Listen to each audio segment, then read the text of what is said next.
YS హయాంలో వృద్ధుల పేరు చెప్పి కోట్ల రూపాయల ప్రభుత్వ స్థలం కొల్లగొట్టి దాంతో వందల కోట్ల రియల్ ఎస్టేట్ వ్యాపారం చేసిన హయాగ్రీవా ఫార్మ్స్ అండ్ డెవలపర్స్ సంస్థకు ప్రభుత్వం గట్టి షాక్ ఇచ్చింది.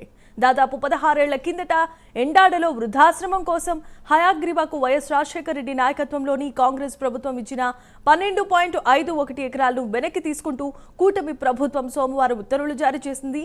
తక్కువ ధరకు వస్తున్నాయని ఎడాపెడా ప్రభుత్వ భూములను కొనుగోలు చేసే వారికి ఇదో పెద్ద గుణపాఠం కానుంది.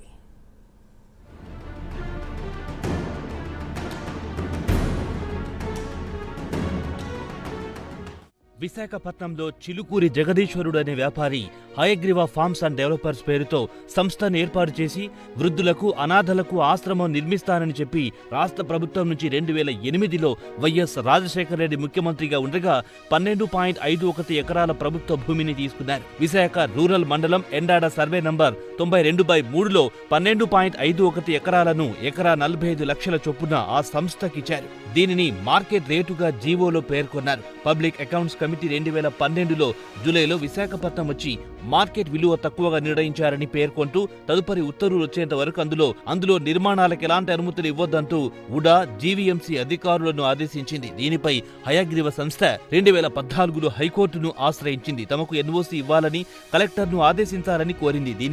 దీనిపై కలెక్టర్ స్పందిస్తూ అప్పటి వరకు ఎందుకు ఆ భూమిని ఉపయోగించుకోలేదో వివరణ ఇవ్వాలన్నారు. కాగా 2015లో ఆ భూమిని వెనక్కి తీసుకోవాలని జిల్లా కలెక్టర్ రాష్ట్ర ప్రభుత్వానికి సిఫార్సు చేశారు. దాంతో మరోసారి సంస్థ కోర్టుకెళ్లి స్టే ఆర్డర్ తెచ్చుకుంది. ఎన్ఓసీ కూడా ఇవ్వాలని ఉత్తర్వులు తెచ్చారు. 2018లో కలెక్టర్ ఎన్ఓసీ ఇస్తూ ప్రాజెక్టును 3 ఏళ్లలో పూర్తి చేయాలని స్పష్టం చేశారు. దాంతో జగదీశ్వరుడు 2019 ఫిబ్రవరిలో జీవీఎంసీకి ఉడాకు కాటేజీల నిర్మాణం కోసం దరఖాస్తు చేసి 2020 జూన్లో భూ వినియోగ మార్పిడి చేయించుకోవడమే కాక ఆ భూమిని 2021లో రీఅలైన్మెంట్ చేయించారు. ఇవన్నీ పూర్తయ్యాక 2021 నవంబర్ 17న రెరాలో రిజిస్టర్ చేశారు.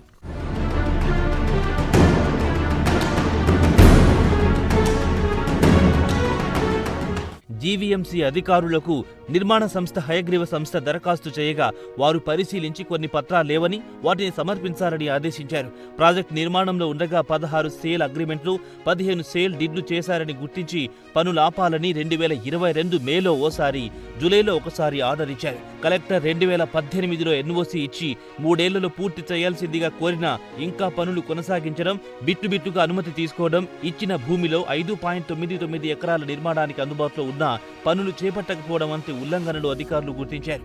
అలాగే 6.6 ఎకరాలను రెసిడెన్షియల్ కోసం మార్పు చేసిన విషయాన్ని గుర్తించారు. మొత్తం భూమిలో 54%, అందుబాటులో ఉన్న భూమిలో 90% విక్రయించినట్టు తేల్చారు. ఎన్ఓసీ ఇచ్చిన 3 ఏళ్ల తర్వాత జీపీఏ తీసుకున్న వ్యక్తి వాస్తవాలను దాచిపెట్టి మళ్లీ జీవీఎంసీ నుంచి నిర్మాణ అనుమతులు కోరినట్టు గుర్తించారు. ఆర్సీసీ రూప్తో ఇండివిజువల్ విల్లాల నిర్మాణానికి దరఖాస్తు చేశారు. ఇది ఓల్డేజ్ హోమ్ నిబంధనలకు విరుద్ధం. పైగా దీనికి సమర్పించిన ప్లాన్లో డిజైన్లు వృద్ధులు, దివ్యాంగుల నివాసానికి అనుగుణంగా లేకపోవడాన్ని అధికారులు గుర్తించారు.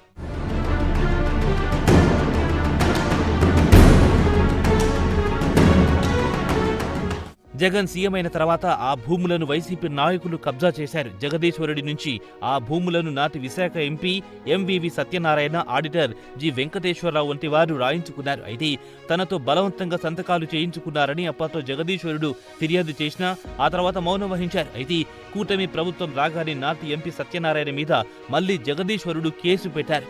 తర్వాత ఈ కేసులో ఈడీ కూడా రంగంలో దిగింది. ఎంవివితో పాటు పలువురు ఇళ్లలో సోదాలు చేసింది. ఇటీవల పలు ఆస్తులు జప్తు చేస్తున్నట్టు ప్రకటించింది. ఈ క్రమంలో ప్రభుత్వం కూడా భూముల కేటాయింపు రద్దు చేయడం సంచలనంగా మారింది. ఈ కేసుల్లో వైసీపీ పెద్దలకు చెందిన వారికి బినామీ వాటాలున్నట్టు అనుమానాలున్నాయి.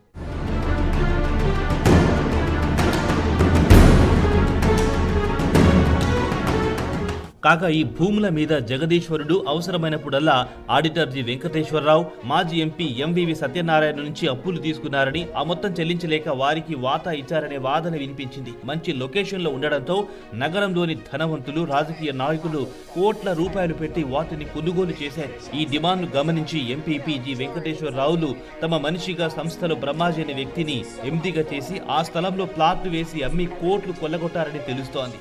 అధికారులు అక్కడ నిర్మాణాలకు అనుమతి ఇవ్వకపోతే కోర్టుకెళ్లి నిబంధనల ప్రకారం చేస్తామని చెప్పి ఉత్తర్వులు తెచ్చుకున్నారు.